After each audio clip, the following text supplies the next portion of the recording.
안녕하세요. 한 입으로 두말하시는 염치 없고 뻔뻔한 시어머니와 연 끊고 살고 있는 30대 여성입니다. 부모 사랑은 내리 사랑이라던데 저희 어머님은 왜 그러셨을까요? 남편과는 소개팅으로 만났습니다. 말수가 많지는 않았지만 말 한마디 한마디가 위트 있는 사람이었지요. 그리고 제가 코미디 영화를 좋아하는데 남편도 그렇다고 하대요. 그래서인지 첫 만남부터 말도 얼마나 잘 통하던지 저희는 딱 3번 만나고 바로 연애를 시작했습니다. 그때 저희 둘 나이 28이었어요. 이후로 저희는 결혼 전 4년의 시간을 함께 보냈습니다. 짧다면 짧고 길다면 긴 그 시간 동안 남편도 저도 직장에서 어느 정도 자리도 잡았고 서로에 대한 굳은 믿음도 생겼지요. 그래서 남편이 먼저 결혼 이야기를 꺼냈을 때 그 자리에서 좋다고 했습니다. 그리고 얼마 후 양가 부모님께 인사를 드리러 가게 되었지요. 처음에 시댁에 갔던 날이었습니다. 그곳엔 어머님뿐만 아니라 신우도 있었지요. 신우는 남편보다 6살이 어렸는데 남편 말로는 애교가 많고 착하다대요. 게다가 남편하고 사이도 좋은 것 같아서 저도 신우와 친해져서 잘 지낼 생각이었어요. 하지만 어째서인지 신우는 처음부터 저에게 호의적이지 않았습니다. 왜 눈빛만 봐도 저 사람이 나를 좋게 보는지 안 좋게 보는지 느낌이 오잖아요? 하지만 그때 당시에는 제가 일단 어머님께 잘 보여야 한다는 생각에 매우 긴장한 상황이었거든요. 그래서 신우의 그 예의 없는 행동에도 기분이 나쁘다 정도로만 생각했지 나한테 왜 저럴까 그런 생각은 깊이 하지 못했습니다. 대응은 더더욱 생각도 못했고요. 한편 그날 알게 된 뜻밖의 사실 하나는 남편의 월급 관리를 어머님이 하고 계셨다는 거예요. 남편이 제가 어떻게 생각할지 몰라서 제가 자기를 혹시 마마보이로 볼까봐 말을 못했답니다. 그러면서 한다는 소리가 아버님이 돌아가신 이후로 어머님이 당신은 아무 쓸모도 없는 사람이라며 자책을 많이 하셨다고요. 그러다 한 번은 남편더러 당신이 월급 관리를 해주고 싶다 하시더래요. 남편은 솔직히 어머님께 맡기고 싶은 생각은 없었지만 어머님이 모처럼 의욕을 보이셨던 일이라 자기가 차마 거절하지 못했다며 그러면서 남편이 저에게 단호하게 말하대요. 결혼한 이후에는 자기 월급 관리는 무조건 저에게 맡길 거라며 그러니 이 일로 이상한 생각이나 오해는 하지 말아달랍니다. 어머님이 얼마나 모아두셨는지 아냐고 남편에게 물어보니 어머님 말씀에 의하면 1억 정도 될 거랍니다. 저는 제가 모은 돈은 8천 정도 있었고 친정에서 6천을 보태주시겠다는 상황이었고요. 하나뿐인 딸이 고생하면서 시작하는 거 보고 싶지 않다고 하셨거든요. 그래서 저희는 대출까지 받는다는 전제하에 3억으로 예산을 잡고 집을 알아보기 시작했습니다. 이후로 주말이고 평일이고 구분 없이 매일매일 발품 팔고 손품 팔기를 한 달, 다행히 저희 마음에 드는 아파트를 발견했어요. 보고 간 사람이 여럿이란 말에 마음이 급해졌고 당장이라도 계약금을 걸어야겠다 싶었지요. 그런데 그때 남편이 어머님하고 일단 상의를 먼저 해야 하지 않겠냐대요. 덧붙이기를 꼭 어머님 말씀을 따르자는 건 아니지만 그래도 상의하는 척이라도 해야 제가 어머님께 점수 좀 따지 않겠냐는데 그 말이 듣기에 좀 거북하기도 했고 마음은 마음대로 바빠서 내키지가 않았어요. 하지만 하도 남편이 저를 위해 그런다는 식으로 말을 해서 결국 남편 말대로 하게 되었습니다. 대신 저는 주말에 이미 약속이 있었기에 남편 혼자 어머님을 만나 뵙고 오기로 했지요. 하지만 남편이 어머님을 만나고 온 그날 밤, 전 정말 충격적인 이야기를 듣게 되었습니다. 저도 남편에게 전해 들은지라 정확히 어머님과 남편 사이에 무슨 대화가 오갔는지는 몰라요. 하지만 분명한 건 1억이란 돈은 없다는 사실이었지요. 그럼 얼마나 있는 거냐니까 4천 정도 있는 것 같대요. 나머지는 다 어디에 쓰셨대냐고 물으니 자기도 똑같이 여쭤봤는데 하신다는 말씀이 다 먹고 사는데 썼다고 그러시더랍니다. 당시 남편이 말하길 아버님이 돌아가신 이후로 어머님은 연금을 받고 계셨고 계단 청소를 다니시며 한 달에 100만 원 남짓한 수입도 있다고 했거든요. 그리고 남편이 따로 한 달에 30만 원씩 용돈도 드리고 있었고요. 그런데 그걸론 부족하셨던 건지 아들이 10년 가까이 직장 생활을 하며 모은 돈을 반도 넘게 쓰셨다는 게 솔직히 저로선 도무지 납득이 되질 않더라고요. 그리고 한편으론 남편이 정말 몰랐을까? 그런 의심마저 들었어요. 하지만 소화기에 대고 정말 엉엉 우는 남편의 목소리를 들으니 제 마음이 너무 안 좋더군요. 결국 그 다음 날 남편과 함께 다시 어머님을 찾아뵙게 되었습니다. 자초지종도 듣고 앞으로 어떻게 해야 할지 이번에야말로 상의를 해봐야겠다 싶었으니까요. 그리고 어머님이 보여주신 태도는 제가 예상한 것과는 많이 달랐어요. 저희에게 미안해하실 줄 알았는데 오히려 역성을 내시대요. 부모가 먹고 사는 게 힘들면 자식 돈도 좀 쓸 수 있는 거 아니냐며 저희가 당신을 무슨 빚쟁이 취급을 한다나 어쩐다나 시쳇말로 아주 배째라는 식으로 나오시니 남편도 저도 뭐라 할 말이 없었네요. 하지만 이내 어머님께선 어쨌든 미안하게 됐답니다. 남편이 이렇게 빨리 장가간다고 할 줄 몰랐고 언젠간 당신이 채워놓으려고 했다고요. 그러면서 기왕 이렇게 된 거 저희 집을 시댁 근처에 구하래요. 그러면 제가 직장 생활하는 동안 애는 당신이 책임지고 돌봐주시겠다고요. 하나고 둘이고 상관없답니다. 그러면서 요새 애 봐주는 사람들도 한 달에 몇백씩 줘야 한다는데 당신한테 맡기면 저희도 돈을 아낄 수 있으니 좋지 않냐고. 사실 그 무렵 제가 아는 언니 애가 어린이집을 다니다가 큰 사고를 당했거든요. 그래서 저도 당장은 아니더라도 아이를 낳게 되면 어떻게 해야 하나 고민이 많았네요. 그런데 마침 어머님께서 먼저 아이를 봐주겠다 하시니 그 제안이 솔깃하긴 하대요. 남편도 제 눈치를 살피는 것 같고 그래서 일단 생각해보겠다 했습니다. 처음 며칠 동안은 친정부모님께 말도 못하고 고민을 많이 했어요. 파혼도 생각을 안 한 건 아닌데 남편하고 사이는 좋았고 청첩장까지 나온 마당이었으니 차마 용기가 나지 않았지요. 그리고 파혼한다고 사라진 돈이 다시 생기는 것도 아닌데 이제 와서 파혼을 하는 게 의미가 있나 싶기도 하대요. 정말이지 별의별 생각이 다 들었고 머릿속에서 별의별 시나리오를 다 써봤답니다. 그러다 결국 어쩔 수 없이 친정부모님께 다 털어놓았어요. 두 분 다 화가 많이 나셨지만 그래도 친정어머니께서는 아이를 봐주겠다는 약속이 마음에 걸리시는 눈치시대요.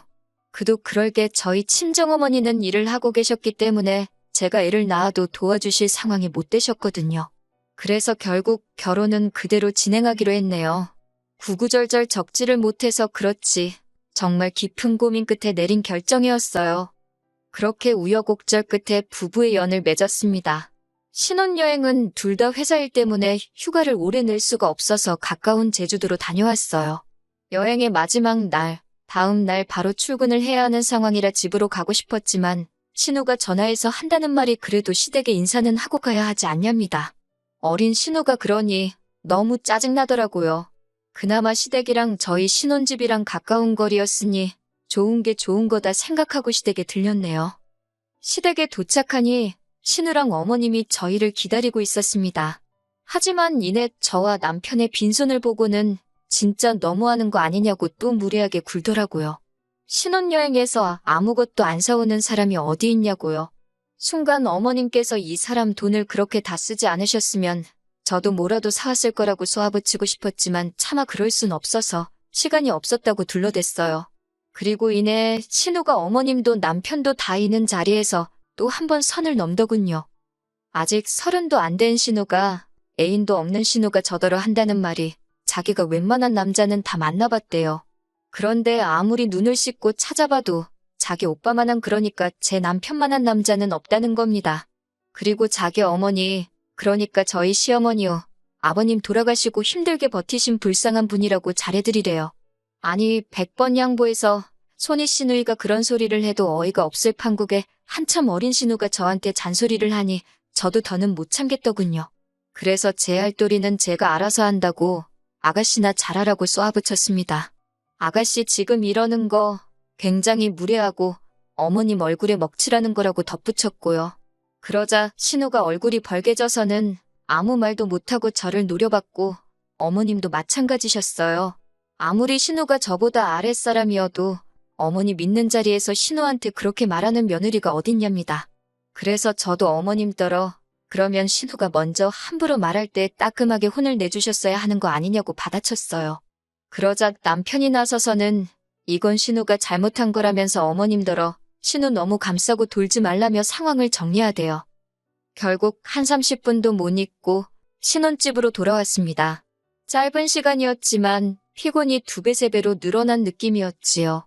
남편은 신우가 아직 생각이 어려서 그렇다며 저더러 좀 이해를 해달라는데 제가 그런 식으로 벌써부터 신우 감싸고 돌 거면 이 결혼 무른다고 했네요. 그랬더니 남편이 금세 미안하답니다. 그리고 그런 남편에게 제가 어정쩡하게 중간에서 잘하려고 하지 말라고 다시 한번 선을 그었네요.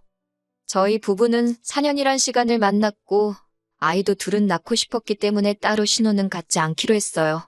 게다가 어머님이 당신이 하나건 둘이건 봐주신다 하셨으니 직장에 대한 제 걱정도 사라졌고 그래서 하루빨리 아기 천사가 찾아와 주기만을 기다렸지요.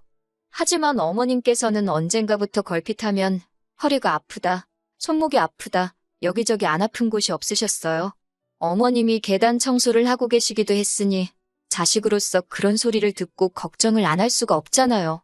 하지만 신우는 생전 어머님 모시고 병원 한번 가볼 생각을 안 하길래 저희가 모시고 정형외과부터 다녀왔습니다. 그런데 의사 선생님 말씀이 원인을 못 찾겠다고 하시대요. 엑스레이를 찍어봐도 그렇고 뭐 별다른 이상이 없다고요. 그리고 한의원에서도 진맥을 해봐도 딱히 큰 문제는 못 찾겠다 하고 그러니 남편이나 저나 자식 입장에서 속이 터지더라고요. 그렇게 2달 정도 지났을 때였습니다. 어머님 댁에 드릴 게 있어서 잠깐 들렸는데 현관은 열려있고 설마 무슨 일이라도 있나 싶어서 집 안으로 들어가니 다행히 화장실에서 물소리가 나더라고요. 어머님께 제가 들어왔다고 인기척을 하니 어머님께서 허겁지겁 몸에서 물기도 안 닦고 나오시더라고요. 그리고는 저를 막 밀어내시는데 순간 생각지도 못한 물건을 보게 되었습니다. 그건 바로 골프채였지요. 골프채 한두 개가 아니라 세트에 집안에서 연습할 수 있는 인조잔디 매트까지 거실에 나와 있더라니까요. 순간 배신감이 들더라고요. 저를 밀어내는 어머님을 향해 버티고 서서는 저게 다 뭐냐고 물었습니다. 여기저기 안 아픈 데가 없으신 양반이 이게 다 뭐냐고요. 그랬더니 누가 줬다는 거예요. 어이가 없어서. 그래도 뭐 제가 형사도 아니고 어머님을 취조를 할 수는 없잖아요. 하지만 그제서야 머릿속에서 퍼즐이 맞춰지더군요. 왜 어머님이 종종 골프 브랜드 옷을 입고 계셨던 건지, 시댁에만 오면 골프 채널을 보고 계셨던 건지. 솔직히 어머님이 골프를 치시건 축구를 하시건 그거야 제가 뭐라고 할 일이 아니지요. 오히려 건강하시다는 뜻이니 감사해야 할 일이고요. 그런데 자꾸 그 6천만 원, 그 피 같은 아까운 남편 돈으로 골프를 치고 다니신 건가? 그런 생각이 드니까 속에서 열불이 나더라고요. 저희는 그 돈이 없어서 대출도 생각보다 더 받았고 그래서 다달이 나가는 이자도 많은데 그래도 어머님한테 골프를 치지 말라고 할 수도 없잖아요. 저희한테 돈 달라고 하시는 것도 아니고 그래서 남편한테 일단 상황만 일러두고 알고나 있으라고 했어요. 남편이 저더러 저볼 낯이 없다고 미안하답니다. 그렇게 또 시간이 흘러 저는 결혼한 지 6개월 만에 아이를 가졌습니다. 당연히 양가 어른들 모두 좋아하셨어요. 그런데 어머님께서는 축하한다 소리는 하시면서도 애를 봐주는 일에 대해선 이런 방구도 없으셨지요. 솔직히 불안한 생각이 들긴 했지만 그래도 당신이 먼저 하신 말씀이 있었으니 결국엔 약속을 지켜주시리라 믿었습니다. 그러다 출산일이 다가오면서 제가 회사에 출산휴가를 냈는데 문제는 그때부터였어요. 어머님도 여기저기 쑤시고 아파서 맥을 못 추시겠다며 무조건 입원을 하시겠다고 고집을 피우셨거든요. 그런데 병원이 뭐 입원시켜달라고 무조건 해주는 게 아니잖아요? 결국엔 입원은 못 하시고 그저 저희 볼 때마다 앓는 소리 죽는 소리만 해대셨습니다. 어머님의 꾀병이 심각해진 무렵 전 예정대로 건강한 아이를 낳았습니다. 그리고 출산휴가도 끝을 향해 달려가고 있었지요. 육아휴직을 쓸 수도 있었지만 그랬다간 제가 복귀를 했을 때 제자리가 남아있을지 솔직히 확신이 들지 않았어요. 그래서 남편과 상의 끝에 어차피 어머님이 봐주신다 했으니까 회사에 복귀하는 쪽으로 결론을 내렸네요. 그런데 그 소식을 들으신 어머님께서 노발대발 난리가 나셨습니다. 회사에서 멀쩡히 휴가를 주는데 왜 안 쓰냐면서 기어이 늙은 시애미를 고생을 시켜야 직성이 풀리겠냐고요. 황당해서 어머님이 먼저 애를 봐주겠다 하시지 않았냐. 그래서 집도 시댁 근처에 구하라 하셔놓곤 이제 와서 왜 딴소리를 하시냐고 저도 받아쳤습니다. 그랬더니 어머님께서 사람이 어떻게 약속을 다 지키고 사냐대요. 약속은 원래 깨라고 있는 거라나요. 초등학생들이나 할 법한 소리를 하시는 어머님을 보고는 더 이상 대화를 할 가치가 안 느껴지대요. 그래서 알겠다고, 안 맡긴다고 대신 저희 애볼 생각은 꿈도 꾸지 마시라 소리를 질러버렸네요. 하지만 어째서인지 제 눈에선 눈물이 쏟아졌습니다. 분하고 서운하고 여러 가지 감정이 들었거든요. 제 자신이 바보 같기도 했고 돈 생각도 나고 그냥 복잡했어요. 그런 저를 본 남편도 생각이 많아진 듯 했습니다.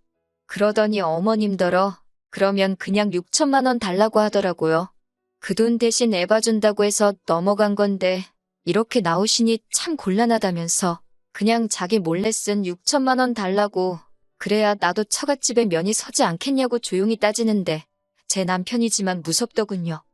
그러자 어머님께선 당신을 갖다 팔랍니다. 먹고 죽을래도 6천만 원 없다고요. 그러자 남편이 알겠다면서 그러면 그냥 앞으로는 안 보고 살자고 그러대요.